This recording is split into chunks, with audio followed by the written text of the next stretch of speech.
الحمد للہ وحدہ لا شریک لہ والصلاة والسلام علی من لا نبی بعد اما بعد فاعوذ باللہ من الشیطان الرجیم بسم اللہ الرحمن الرحیم سبحان الذی اسری بعبدہ لیلا من المسجد الحرام الی المسجد الاقصی الذی بارکنا حولہ لنریہ من آیاتنا انہ هو السمیع البصیر اللہم صلی علی محمد وعلی آل محمد کما صلیت علی ابراہیم وعلی آل ابراہیم انک حمید مجید اللہم بارک علی محمد وعلی آل محمد کما بارکت علی ابراہیم وعلی آل ابراہیم انک حمید مجید۔ اس آیت کریمہ میں اللہ رب العزت نے حضور اکرم صلی اللہ علیہ وسلم کا ایک معجزہ ذکر فرمایا ہے۔ اس معجزے کا نام ہے معراج۔ معراج کے حوالے سے کئی ایک باتوں کو سمجھنا ضروری ہے، لیکن پہلے معراج کا مختصر سا قصہ سماعت فرمائیں۔ حضور اکرم صلی اللہ علیہ وسلم کو اللہ رب العزت نے فرش تا عرش خصوصی بہت کم وقت میں طویل ترین سیر کرائی ہے، اور اس میں کئی ایک عجائبات قدرت اللہ نے آپ کو دکھائے ہیں، جس کا خلاصہ یہ ہے نبی کریم صلی اللہ علیہ وسلم مکہ مکرمہ میں حضرت ام ہانی رضی اللہ تعالی عنہ کے گھر میں آرام فرما رہے تھے۔ رات کو حضرت جبریل امین چند مزید فرشتوں کے ہمراہ تشریف لائے اور دروازے سے گزر کر نہیں بلکہ چھت پھٹی اور وہاں سے آئے۔ حضور اکرم صلی اللہ علیہ وسلم کو نیند سے بیدار فرمایا اور یہ بتایا کہ آپ نے سفر پہ چلنا ہے۔ حضور اکرم صلی اللہ علیہ وسلم وہاں سے اٹھے، حتیم کعبہ میں آئے اور پھر وہاں سو گئے۔ جبریل امین نے آپ کو حتیم کعبہ سے اٹھایا اور سفر پر جانے کے لیے رسول اکرم صلی اللہ علیہ وسلم سے عرض کیا۔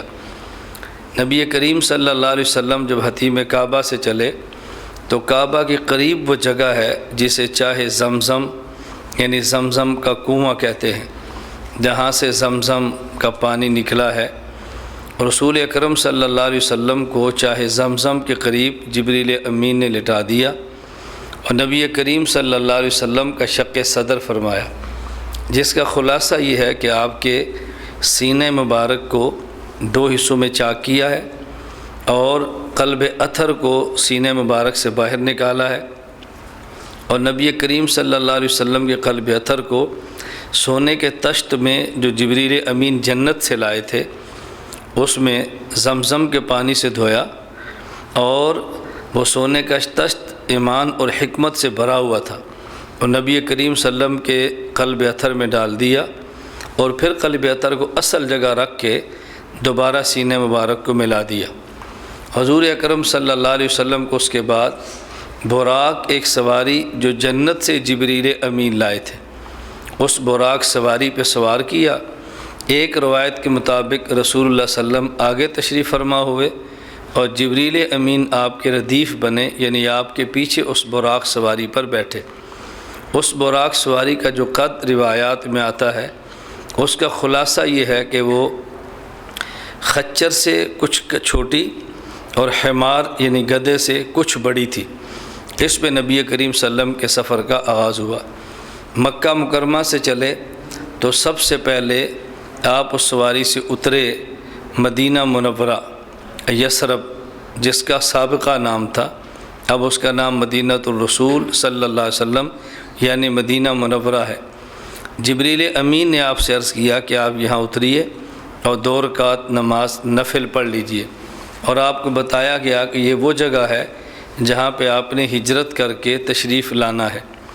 وہاں سے پھر براق پر سوار ہو کر چلے اور طور سینا، وہ درخت جہاں پہ موسیٰ علیہ السلام اللہ سے ہم کلام ہوتے تھے، اس کے پاس آپ اترے اور جبریل امین نے عرض کیا کہ آپ 2 رکعت نفل پڑھ لیجئے، اور یہ وہ جگہ ہے جہاں پر حضرت موسیٰ علیہ السلام اللہ سے ہم کلام ہوتے تھے۔ وہاں سے آپ چلے تو مدین جو حضرت شعیب علیہ السلام کی بستی ہے وہاں اترے۔ جبریل امین نے بتایا یہ حضرت شعیب علیہ السلام کی بستی ہے، آپ یہاں 2 رکعت نفل ادا فرما لیجئے۔ وہاں سے براق پہ سوار ہوئے تو بیت اللحم وہ جگہ جو حضرت عیسیٰ علیہ السلام کی جائے پیدائش ہے، آپ وہاں براق سے اترے اور جبریل امین نے عرض کیا کہ آپ یہاں 2 رکعت نفل ادا کیجئے، حضرت عیسیٰ علیہ السلام کی جائے پیدائش ہے۔ وہاں سے آپ براق پہ سوار ہوئے تو بیت المقدس میں آپ اترے۔ وہاں آپ کے آنے سے قبل تمام انبیاء کرام علیہم السلام پہلے سے موجود تھے۔ اذان بھی ہوئی، اقامت بھی ہوئی، اور ایک روایت کے مطابق ملائکہ بھی آسمان سے اترے تو حضور اکرم صلی اللہ علیہ وسلم کی اقتداء میں تمام انبیاء نے اور ملائکہ نے نماز ادا کی ہے۔ یہ نماز فرض نہیں تھی، یہ نماز عشاء کے بعد اور نماز فجر سے قبل تھی، اس لیے فرض نماز یہ نہیں تھی۔ وہاں سے حضور اکرم صلی اللہ علیہ وسلم پہلے آسمان پہ تشریف لے گئے جہاں پہ آپ کی ملاقات حضرت آدم علیہ السلام سے ہوئی۔ پھر دوسرے آسمان پہ تشریف لے گئے جہاں پہ آپ کی ملاقات حضرت عیسیٰ اور یحییٰ علیہ السلام سے ہوئی۔ اس کے بعد آپ تیسرے آسمان پر تشریف لے گئے، وہاں پہ آپ کی ملاقات حضرت یوسف علیہ السلام سے ہوئی۔ پھر آپ چوتھے آسمان پر تشریف لے گئے، وہاں آپ کی ملاقات حضرت ادریس علیہ السلام سے ہوئی۔ اس کے بعد 5ویں آسمان پہ تشریف لے گئے اور وہاں آپ کی ملاقات حضرت ہارون علیہ السلام سے ہوئی۔ پھر آپ 6ٹھے آسمان پر تشریف لے گئے اور وہاں پہ آپ کی ملاقات حضرت موسیٰ علیہ السلام سے ہوئی۔ پھر آپ 7ویں آسمان پہ تشریف لے گئے اور وہاں پہ ملاقات حضرت ابراہیم علیہ السلام سے ہوئی۔ حکیم الامت مجدد الملت مولانا اشرف علی تھانوی نبر اللہ مرقدہ تحریر فرماتے ہیں کہ کس آسمان پر کس نبی سے ملاقات ہوئی، اگر اس کو آسان لفظوں میں یاد رکھنا ہو تو ایک لفظ یاد رکھ لیں، آیاہما۔ آیاہما ترتیب سے حضرت حکیم الامت تھانوی نے وہ حروف اس میں لکھے ہیں جس میں ہر نبی کے نام کا ایک حرف موجود ہے۔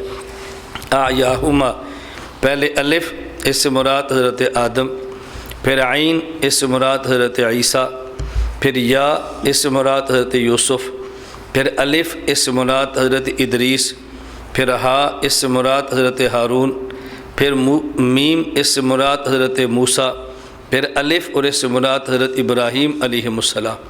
اب یہ ترتیب ذہن میں رکھ لیں تو آدمی بھولتا نہیں ہے۔ اس کے بعد حضور اکرم صلی اللہ علیہ وسلم سدرۃ المنتہا پر تشریف لے گئے۔ سدرہ عربی زبان میں بیری کو کہتے ہیں، اور المنتہا یہ اخیر ہے۔ تو اس کا مطلب کیا ہے کہ نیچے سے فرشتے جو جاتے ہیں چیزیں اعمال لے کر وہاں رکتے ہیں، اور اوپر سے جو فرشتے آتے ہیں احکام لے کر وہ وہاں رکتے ہیں، یہ منتہا ہے۔ نچلے فرشتوں کی منتہا اور اوپر والوں کے نیچے آنے کی منتہا سدرۃ المنتہا۔ وہاں سے حضور اکرم صلی اللہ علیہ وسلم چلے اور صریف الاقلام پر جا کر رکے۔ صریف الاقلام کا معنی اقلام قدرت کے چلنے کی آواز، وہاں وہ قلم چلتے ہیں جسے تقدیر اور احکام لکھے جاتے ہیں۔ اس کے بعد رسول اللہ صلی اللہ علیہ وسلم چلے اور آپ عرش معلّہ پر جا کر رکے، وہاں اللہ رب العزت کا دیدار فرمایا، اللہ سے ہم کلام ہوئے، کچھ تحائف پیش کیے، کچھ تحائف اللہ سے وصول کیے، اور واپس حضور اکرم صلی اللہ علیہ وسلم مکہ مکرمہ تشریف لے آئے۔ یہ خلاصہ ہے نبی کریم صلی اللہ علیہ وسلم کے سفر معراج کا۔